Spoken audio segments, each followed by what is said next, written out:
let's talk for 5 minutes about surviving January. The next few blog posts that I'm going to do are all going to be little, just a couple of minutes, things you can do that just kind of keep everything moving in January. Don't know about you, but for me, January is a time when it's dark, it's cold.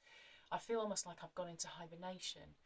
And there's a goodness in that and a rightness about it, but it's also the time when, because we are moving slowly, because everything's gone slow in the dark and the cold, everything can actually seize right up, and we can get to the place where we just feel heavy, lethargic, low, flat, dreary, and we're not moving, we're stuck. So these little tips are just things to kind of pick you up, keep you moving, keep your systems moving, and keep you lifting yourself up again as well, because our mood can go very flat, can't it, this time of year.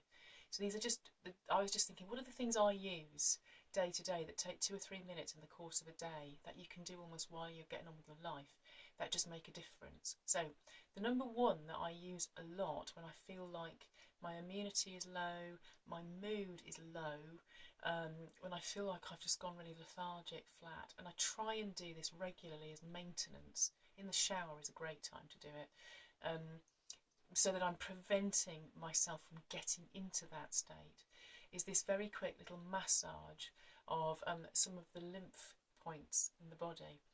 And these points relate to lymph fluid, which is the way that the body filters out excess fluid from the tissues around our cells. It doesn't have a pump on it, the lymph system, so it's reliant on the movement of our own bodies, and for various reasons it does clog up sometimes, and you get these little bits of, like, it's almost like, where things are a bit swollen under the skin. It feels sore. There's toxins build up that can affect muscle function and just make us feel heavy and sort of solid, like we've got stuck. So the first one to talk about is the line here where your shoulder joins your torso.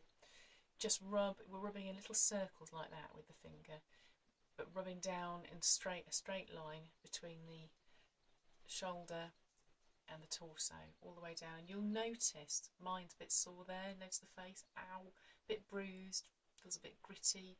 That tells you there's something in there that needs moving. Don't overdo it, because you will bruise yourself and hurt yourself, but you can put a little bit of focus on it and keep coming back to it for a few days until it begins to shift.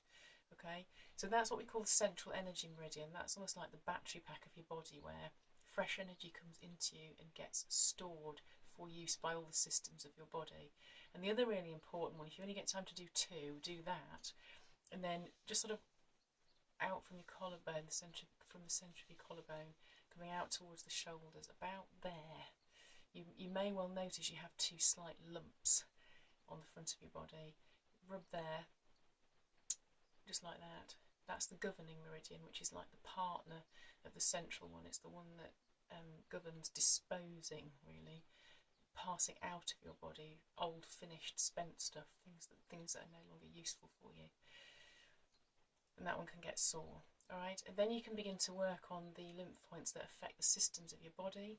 So going down from the collarbone, from that little V at the top there, coming down the centre, between the ribs. So you're going to drop down into the groove there. This is related to heart function. And then go down between the next 2 ribs. We're dealing with the lungs here, and also covering the gallbladder as we go. I sometimes like to go down one more, just because it feels good, actually, to do that. So you give all of that a little rub, just down between the ribs as you go down. I'm just going to move back from the camera, all right? And then if you're a lady, you're going to rub along the line exactly where the underwire and the bra would go. So just under your boob, between the ribs, and you rub from the centre along the line, all those little circular movements with your fingers like that, round to the edge, and you do the other side. So the left hand side is related to stomach function, the right hand side to liver function. Go down to find where your ribs come away now, like that. Go into the soft tissue in the middle there, just underneath your ribs. Okay. Quite often people go, ouch, at this point. This is related to your small intestine, so we're talking about digestive function now. And rub again in those little circles with your fingertips, bend a bit, all the way down to the edge of your ribs like that. And then on the left hand side, come straight down from your nipple to your ribs, okay, and then round to the side towards the seam of your jumper, but not all the way. And you want to find the spot which is between two ribs. It's not on a rib, it's the groove between two ribs, and give it a little rub in a circle. That's related to spleen function, quite often tender. People often go ow when they rub that. So remember, a tender spot means it does need a bit of work. And if you want to know about this, just go try just poking with the same pressure a different spot on yourself, and notice how it isn't as sore as one of those ones that really needs attention. It's not just about, well, if I poke myself anywhere it hurts. When something is sore like that, it wants us to just work it out a bit. Okay, and you're going to go into your belly button, go just a little bit to the side, just like that, and then fractionally up, usually. Press in again, and again, just have a little feel around. Okay, this is related to kidney function. And if it needs working, you'll have a little tender spot as you press in through the muscles a bit, or this time of year maybe through the little bit of flab that might be there. So just give it a little work. Give it a little work round in a circle. That's related to kidney function. And then from there, just come up a little bit further, and again, just slightly more to the side.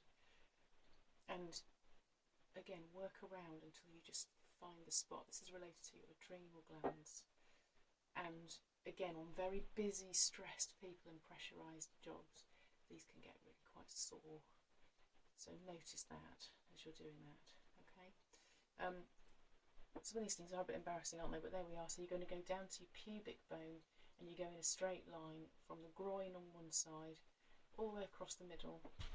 I'm running out of space to get on the camera here. All the way across the middle of you, straight across the top of the pubic bone to the right hand side groin, and the same little movements, little circles all the way across.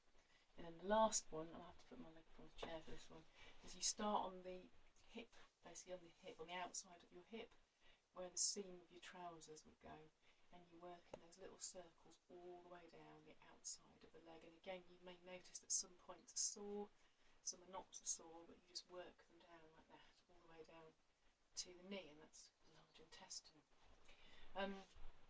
If you just do that little routine, as I say, in the shower, or at a time when you're going to have your memory jog to do it, if you do that sort of several times a week, just as a little routine, it only takes a couple of minutes actually once you get used to it, and it just keeps your systems moving. Sometimes when I felt really flat and low and like my mood's really dipped, just doing that somehow makes me feel like, oh, I feel like I've kind of picked up. It's like the lights have gone back on again, because it's getting the system moving again. So it's a really, really good one for the depths of winter, but use it all year.